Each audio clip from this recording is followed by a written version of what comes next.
Alas 5 Jess na, 1 Western Visayas na.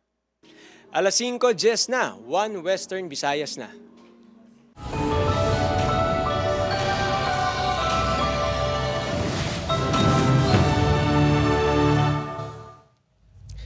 Mga balitang atong tutukan subong nga Martes, linog nga nagluntad kagabi sa Gimbal, Iloilo, nagbilin sang kahalitan sa pila ka banwa sa Southern Iloilo. Pila ka mga balay kag eskwelahan sa Southern Iloilo nakitaan sa mga litik bangod sa 4.8 magnitude nga linog kagabi. Isa sa duwa ka suspect sa pagpang-hold up ng taxi driver sa Bacolod City patay, upod sini arestado. 4 kakanding patay, 4 pa pilason sang ginpangbunok ag ginpanglampusan sa Tigbawan. Rider nga nag-motorcycle stunt sa highway sa Don Salvador Benedicto, ginapangita na sang LTO NIR. Kag pila ka motorista nagapanghakroy sa padayon nga pagsakas ang presyo sang gatong.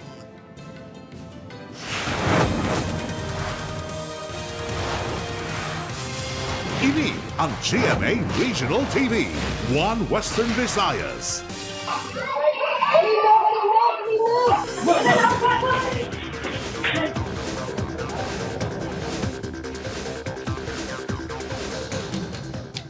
Mayong hapon Western Visayas kag Negros Occidental, malantaw man kita sa live streaming sa YouTube channel sa GMA Regional TV kag Facebook page sang 1 Western Visayas. Sa nagapanguna nga balita, dalagko nga cracks nakita sa pila ka mga balay kag eskwelahan sa banwa sang Tigbawan, Iloilo matapos ang magnitude 4.8 nga linog kagabi. Inspeksyon sa pila ka mga building sa syudad sang Iloilo ginpatigayon. Si John Sala nakatutok. Makita sa sininga CCTV footage nga kasubong nga nagasawt ang duta bangod sa mabasko nga pag-uyod sa barangay Bulad, Gimbal. Base sa datos sa nagikan sa PHIVOLCS, magnitude 4.8 ang linog, kag epicenter sini ang banwa sang Gimbal. Sino sa MDRRMO, wala sang major damages nga natugang linog sa banwa. Wala mang gising dako nga mga damages, no?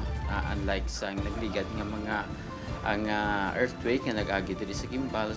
Half day lang ang klase diri sa banwa sang Gimbal, pati man sa banwa sang Tigbawan, Iloilo para sa inspeksyon ug patigayon sa mga local government units. Kag antes makabalik ang mga estudyante, ginsiguro sa mga MDRRMO nga safe ang ilang mga classrooms. 125 ka mga bulutuan sa syudad kag probinsya sang Iloilo ang nagsuspender sang face-to-face classes bangod sa linog. Matapos ang linog, nakit-an man ang mga dalagko nga crack sa isa ka balay sa barangay San Rafael, Tigbawan. Wala man makaluwas ang balay nga ini sa barangay Buyuan. Sa Hamog Integrated School, pila ka classrooms ang nakitaan sang dalagko nga mga litik. Ang iban nga bahin sa bulutuan ang makita man nga daw nag-usmod. So far so good man kay wala man gid kita reported nga may nasamaran, pero may mga ara kita reported nga may mga crack no sa mga panimalay, sa eskwelahan, no, even sa barangay hall kag sa daycare center, which is nasubong ga ongoing gyapon ang aton nga assessment. Pero aligmat lang kami anay kay way kita sang iba nga classroom nga pwede gamiton. Ha? Amo na gani nga ang kabataan namon dira lang sa piyak nga side na yon kay ang diri daw delikado basi mag-collapse bala. Nabatsyagan man ang linog kagabi sa Iloilo City kay iban pangabahin sa Western Visayas. Naggulo ang mga residente nga ini sa isa ka housing project sang Iloilo City Government sa barangay San Isidro Haro sang nabatsyagan ang pagtayog. Ginpagwa man ang ining mga customer sa Iloilo Terminal Market. Base sa rapid structural assessment ng Iloilo City LGU sa mga establishmento sa syudad, wala sa mga dalagko nga halit nga nakitaan. Ginklaro man sa LGU nga ang mga minor o hairline crack sa facade sa Iloilo Terminal Market ang idi tungod sa linog. Before naglinog, may naara na nalakip sa ilang punch list, no, nga may nakita silang cracks. Structurally safe man ang Iloilo Provincial Capitol matapos kininspeksyon. Nagapadayon naman ang normal nga operasyon sa Kapitolyo. Ato nakita nga wala gid sa may nag-develop nga additional cracks. Noticeable defects were noticed along the structural member of the building.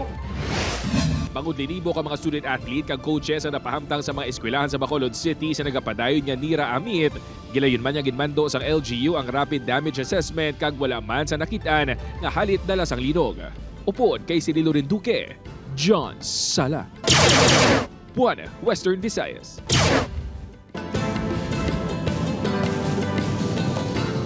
Mga kapusong masobra 1,000 nga OFWs naghingyo sang repatriation bangon sang kinagamo sa Middle East suno kay Presidente Ferdinand Marcos Jr. Masobra 57,000 ka mga OFW nga taga Western Visayas yara sa Middle East suno sa OWAS 6. Ini ang gintutukan ni Kim Salinas. Nagapabilin nga panghangkat sa gobyerno sa Pilipinas ang pag-repatriate sa mga overseas Filipino workers ngayara sa tunga sang kinagamo sa Middle East. Inibangod kanselado pa ang commercial flights. Delikado man ang pagbiyahe sang OFWs paagi sa land travel. Kahit na kaya nating magkumuha ng eroplano at ipasok, wala tayong magagawa. Dahil, number one, the airports are closed, there are all no-fly zones. This is a combat area. Pag nakakita ka ng maraming sasakyan, baka bombahin yun. Sa press briefing ni Presidente Ferdinand Marcos Jr. kay Inasangaga, ginpayag sini nga naglabot na sa 1,416 ang mga OFW nga luyag magpauli sa Pilipinas. Pinakamadamo diri ang halin sa Dubai, UAE nga may 586, 297 naman ang halin sa Israel. May mga Pilipino pa halin sa UAE, Bahrain, Jordan kag Iran ang luyag magpa-repatriate. Sa numero, wala pa sang datos ang OWAS 6 kung may taga Western Visayas. Suno sa ahensya, masobra 57,000 ka OFWs ang nahamtang sa Middle East. According sa OWA naton sa Maynila, ang mga OFW nagahulat-hulat gyapon sang rebooking sang ilang mga ticket, expecting airports will reopen. Para sa isa ka eksperto, ang pagpang-atake nga ginahimo sang Estados Unidos kag Israel sa Iran ang hindi lang tungod sa presensya sang nuclear sites. Ginakabig man ini nga isa ka strategic move patok sa China. Ang China, being very dependent and reliant sa Gulf oil, sila gid ang unang affected para nga ma-hamper, makunggan ang economic development sa China. Kasi malaman natin nga China is a rising global power. Ginpatag man ni nasyonal kun nga ginadalahig sang Iran sa gamo ang iban nga Middle Eastern countries. It is also a strong message of Iran sa mga ibang Middle Eastern countries, no, na i-pressure ang US and ang Israel, no, nga kumbaga iltaton ni pala kay kung hindi madalahig ka mo diri nga mga neighboring countries. Upod Carmel Porquia, Kim Salinas, 1 Western Visayas. Mga motorista nag-aagunto sa panibagong nga saka sa presyo sang gatong. Kinagamo sa Middle East, ginapananaw nga magresulta sa pagsaka pa sa presyo sang gatong. Si John Sala nakatutok live sa Iloilo Sunset Boulevard. John?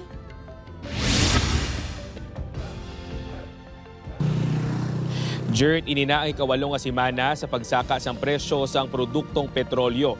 Gani panawagan sa mga motorista sa gobyerno pangitaan na ini sang solusyon, ilabi na ginapaabot nga mas magasaka pagid ini sa padayon nga tensyon sa Middle East.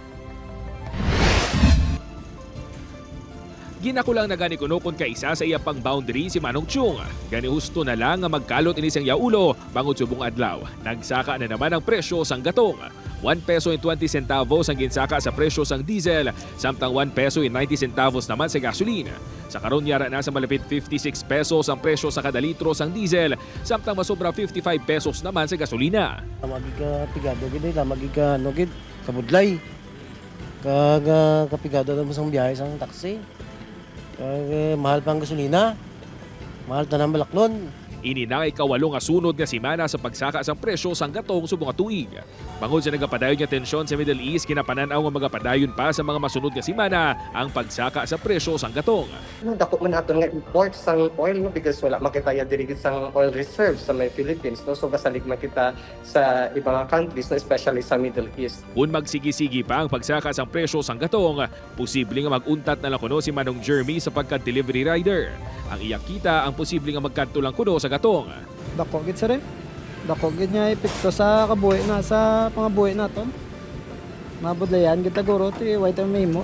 Sa press briefing ni Presidente Ferdinand Marcos Jr. ginpasalig sini nga apisar nga nagasaka ang presyo sa ang produktong petrolyo, may bastante pa nga supply ang pungsod nga ginabanta makalabot sang 2 pa ka bulan. Meron tayong stockpile that are approximately 50 to 60 days in terms of gasoline, in terms of fuel oil, and in terms of kerosene.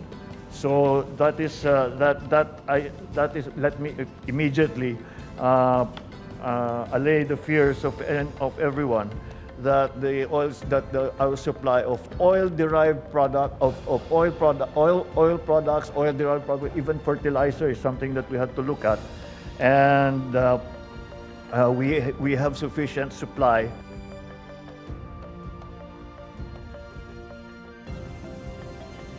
Jert, suno kay Presidente Ferdinand Marcos Jr. ginalantaw sa gobyerno nga magalawig pa sa 4 to 5 weeks ang heightened tension sa Middle East. Kag matapos ini, amat-amat na nga magabalik ang sa normal ang komersyo, negosyo kag pagsupply sa produktong petrolyo sa Middle East sa Pilipinas. Jert?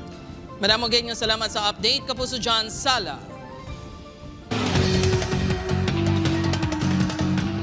Para sa dugang mga balita sa Negros kag Panay, mangin kaupod ta si Adrian Prietos. Adrian? Yes, George, mga kapuso, madamo gid nga salamat. Suspect sa pagpang-hold up sa isa ka taxi driver sa Bacolod City patay. Samtang upod sining lalaki arestado sa nagbato sa nagresponde nga kapulisan. Yaring balita nga aton gintutukan. Sa eksklusibo nga interview sa GMA Regional TV, ginpakita sang 74 anyos nga si alias Tommy, driver sang taxi, ang mapila sa kamot kag dughan nga naagom sini matapos hold up sang duha ka lalaki kagabi. Gikan Bacolod downtown area nagsakay sa taxi ang duha ka lalaki padulong sa Lupit Church kung sa din sila nagdeklarar sa hold up. Gabi ko makuha sang karta bayad. Ay gali, kutsilyo gali. Mo inuwi sa akong diyo. Kwarta mo. Ano niya, hold up ni ka, nalang-alangan kami sa kwarta. Kami kwarta sa bong, gastuhon. Dala din kwarta mo. Kasi ang kwarta ko diya, 1,001. Abisal gintayan sa pusel kag kutsilyo sang duha ka suspect nang isog nga magbatong driver. Nakuha sang mga suspect ang 1,000 pesos sa kwarta sang biktima. Wala, dumalipong na ko. Bisayin ko. Ako na nag-declare ko hold up. Bisayin ko, tabang, hold up po. Hold upper, singkit po. Nakapalagyo ang biktima kag nakapangayos ang bulig sa mga nagapatrolyang kapulisan. Ginayon gilaga sa kapulisan ang mga suspect tubtob na kalabot sa Rojas Street, Barangay 40. Nagadalaga ni ang aton nga mga suspetsado kag nakatigayon ini nakagwa man sa iya nga taxi ang aton nga biktima. On foot sila, on foot. Running. Ang taxi gimbili nila. Sang nagpinukutay na igo sang kutsilyo sang isa ka suspect ang nagresponde nga police corporal. Nang palupok naman, pusil ang isa ka suspect. Rason, naging tiro sang pulis kag naigo sa nawong dead on arrival ini sa ospital. Nga ginstab kag na fell down ang aton nga police. Nakita niyang imminent danger nga nakatutok ang armas ng isa ka suspetsado.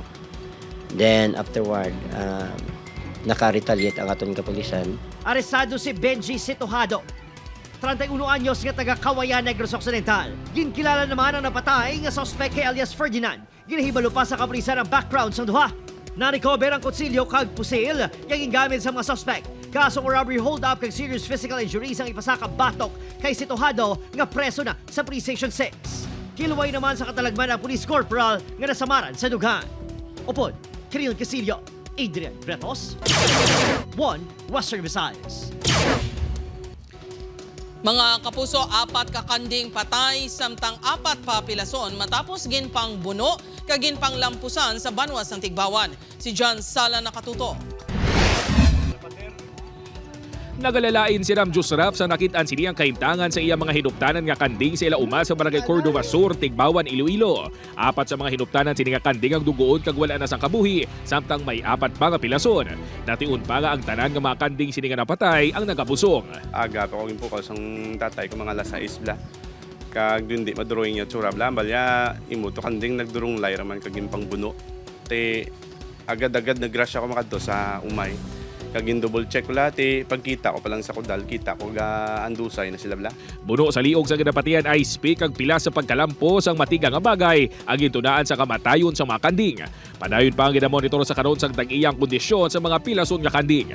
May mga person of interest naman ang pamilya Grasparil sa posible naghimo sini sa ilang kasapatan. Kaya mon pamilya may kana, actually yung pamilya naman may ara na suspect nga either siguro nagsugo sila siguro sa sunoy nga mga gutom man siguro, siyempre kita gurutom man talad nga suguon nga mubras ang malain la.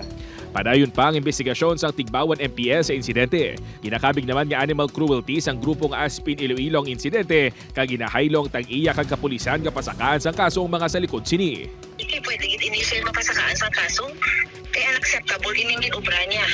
Kumbaga do mahimo niya gani ini sa sapat. So hindi niya malayo nga posible nga magtawo nga may utok nga amo sini, posible nga tawo na ni sunod ang obrahan niya sini. Ginatunan pa sang pamilya ang posibilidad sang pagpasaka sang kaso kung matumod na nilang may kahimuan sa natabo. Upod kay si Dilo Duque, John Sala. 1 Western Visayas. Ini ang GMA Regional TV, 1 Western Visayas. Mga kapuso, pagduag pula sang bulan o kung pagluntas ng total lunar eclipse masaksihan karon sa gabi. Hitabo ginapatian sang pila ka pumuluyo nga nagadala sang malas. Eksperto may paatag. Ini ang gintutukan ni Kim Salinas. Takna alas 7:34 karon sa gabi. Makitaan sa publiko sa kahwaan ang bulan nga hindi duag puti kundi duag pula. Ini bangod sang total lunar eclipse o blood moon.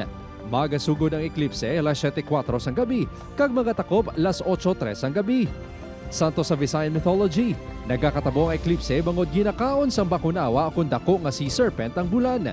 Ginapatian man sang pila katigulangan nga ang eclipse ang nagadala sang malas, masakit kag kalalatan. Meron gid man katapos ang sa ano tay sa bilog nga kalibutan nga amo na sila nga kalatabo mga inaway. Pangamuyo syempre kay Ginoo lang naman na makabulig sa imo. Ginapatian man ini nga may epekto sa bata sa sulod sang taguangkan sang nagabusong. Sa nila kung makagwa kuno ang nagabusong sa balay-balay makita niya may nagagwa sa lawas niya nga iba na tiyak nga guyan niya may pula dolyonar nga lapad. Apang sunod sa weather specialist sa Pag-asa, wala sang direktang epekto sa tao kasapatan o kung sa palibot ang eclipse.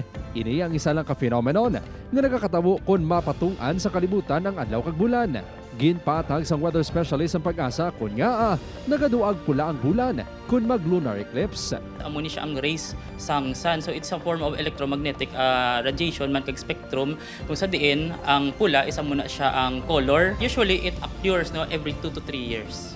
Ang lunar eclipse ang mahimo malantaw sa din man nga bahin sa rehiyon basta wala lang sa may nagasablag nga mga panganod.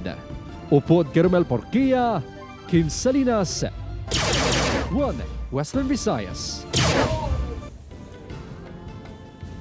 Ginapangita subong sang Land Transportation Office o kon LTO Negros Island Region ang isa ka motorcycle rider nga nakita nga nagahimo sa motorcycle stunt samtang nagbiyahe sa highway sa bahin sang Don Salvador Benedicto. Ginapatihan nga nakuhaan sa laragwayang rider sang weekend ginakabig sang LTO NIR nga peligroso ang amo nga stunt. Posible man maulamid ang mga residente kang iban pang motorista sa tion nga madisgrasya. Sa pagpangusisa sa LTO NIR, minor de edad ang rider. Madugay na nga na-monitor sa LGU ang mga rider nga nagapatigayon stunt sa lugar.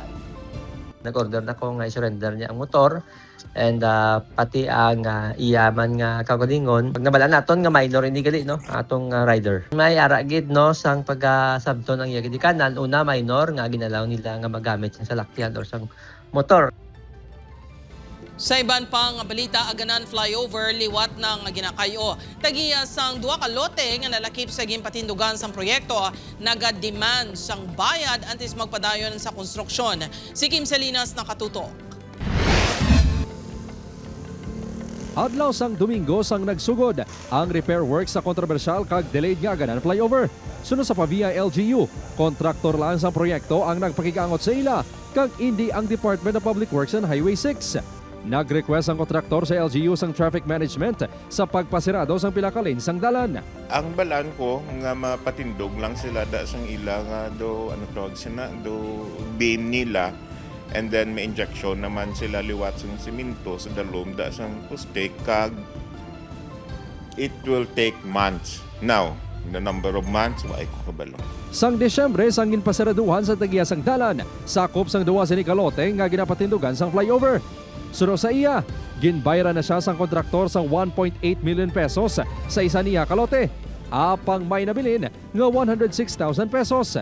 Gani dismayado ini nga nagumpisan niliwat ang pagkayo nga wala pa siya bugos na bayaran. Wala na problema, yang nga mag-continue ka mo sa inyong nga obra. Basta as long bayri lang bala kami. Nagpaandam ini sa DPWH nga liwat pasiraduhan ng dalan, sakop sing elote kung hindi pa siya mabayran. Ma-wait ako 1 week. Kung hindi nila mapansin nga bayda ako 1 week, mapasarado kami kakalsada niyan. Wala pa makasabat ang Public Information Office ang DPWH 6 sang ginpakikangutan sang news team agud kuwaan sang pahayag. Disyembre 2026 target matapos ang proyekto suno kay DPWH Secretary Vince Dizon.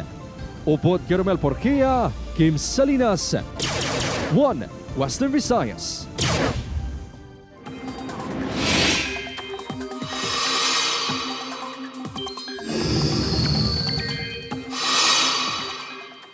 Mga puso, wala sang may ginabantayan yung LPA o kon bagyo sa sulod sang Paracon Philippine Area of Responsibility. May panibago nga dapya sang hangin na mihan sa naminhan yung bahin sang Luzon apang hindi na inipareho sang kakusog sa mga nagligad nga dapya. Easterlies naman o kung mainit nga hangin nagikan sa dagat Pasipiko ang nag-aapekto sa nabilin nga bahin sa pungsod. Base sa datos sa Metro Weather, manaming panahon sa bugos ng Western Visayas apang manginhanda sa gihapon sang posibilidad sang thunderstorms. Ini ang GMA Regional TV, 1 Western Visayas. Arestado ang sari-sari store vendor nga ginkilala lang kay Danny, 38 anyos, matapos makuhaan sa suspected shabu nga nagabalor sang 476,000 pesos. Ang operasyon ang ginpatigayon sang Iloilo City Drug Enforcement Unit sa Barangay Bulilaw, Mandurriao. Ang subject ang ginapahayag nga isa ka anay tukhang surrenderi. 3 ka semana ini nga gin-surveillance antes ginpaydalom sa operasyon. Arestado ang 4 ka individual matapos ginsalakay sang gintingog nga puwersa sang PDEA kag Philippine Coast Guard ang ginaaligar drug den sa Barangay Kasalsagan, Putotan. Ang mga arestado ang ginkilala kanday alias Pato, Rowena, Robertson kag Melvin. Nakuha sa mga arestado ang suspected shabu nga nagabalor sang 136,000 pesos kag mga drug paraphernalia. Ang mga arestado ang nagapangatubang sa mga reklamo nga paglapas sa mga probisyon sang Comprehensive Dangerous Drugs Act of 2002.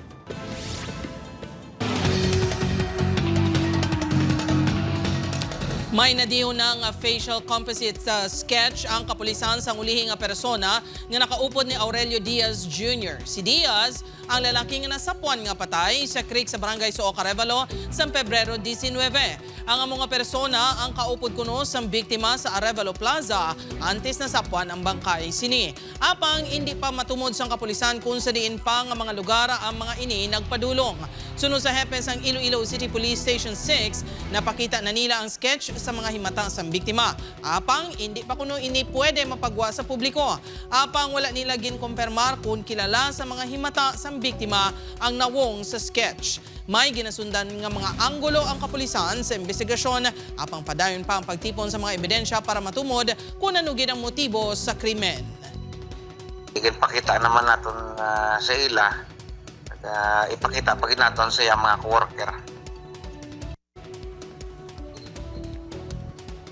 Aresado naman ang mag-utod niya si alias AJ kag alias Batuan sa gipatigay ng drug bypass operation sa Barangay Bacau, Mandurriao. Nakumpiskar sa mga high-value individuals ang 6,800 gramos sang suspected shabu nga nagabalor sa 1.9 million pesos. Naging subject sa drug bypass operation ng ilamay sang nagligad nga tuig. Preso inisubong sa BJMP na nga Putotan. Apang ini sa gihapon ang ginatudlo, nagapatigayon sang transaksyon sa droga sa diin ang mag-utod ang ginaaligar naga-deliver.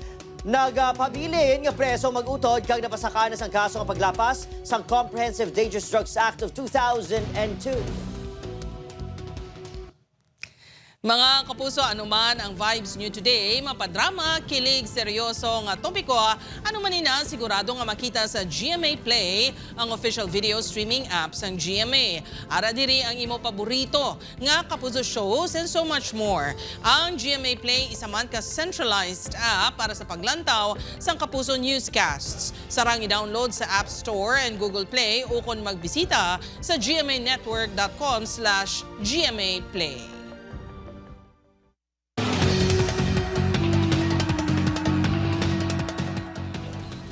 Sa Sibaliay City, Mrs. Ginbuno pinason sang van ng American National bangod sa ginapatihan pagpangimon. Samtang sa Baguio City naman, 54 anyos nga lalaki ginlabo patay sa kasilingan bangod sa ginawayan nga kaldero.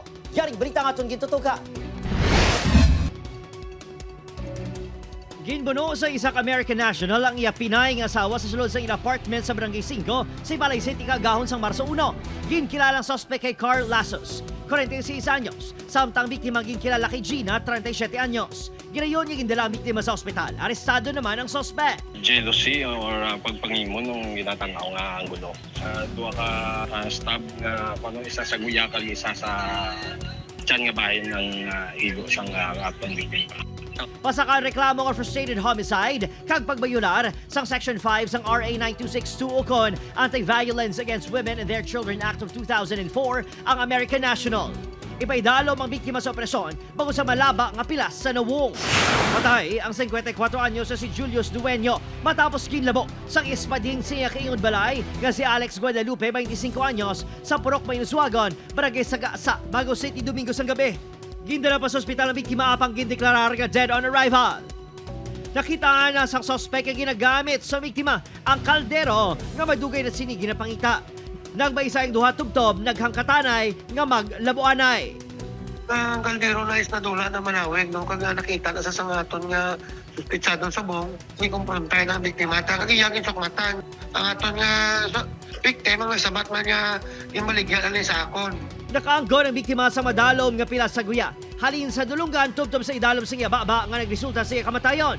Nagsungka ang suspect kang pasakan reklamo nga homicide. Opod Kiril Casilio, Adrian Prepos, 1 Western Visayas.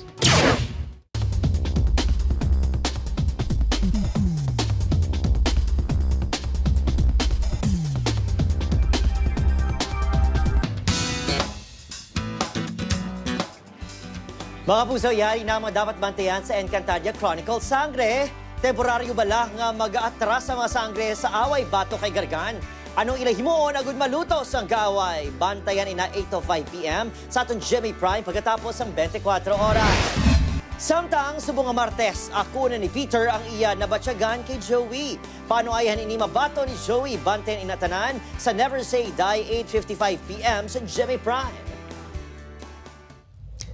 Mga kapuso, ako si Gertrude Charlatan. Ini ang 1 Western Visayas, bugos nga puwersa para sa mas dako nga misyon kag mas masangkad nga pagserbisyo sa pungsod.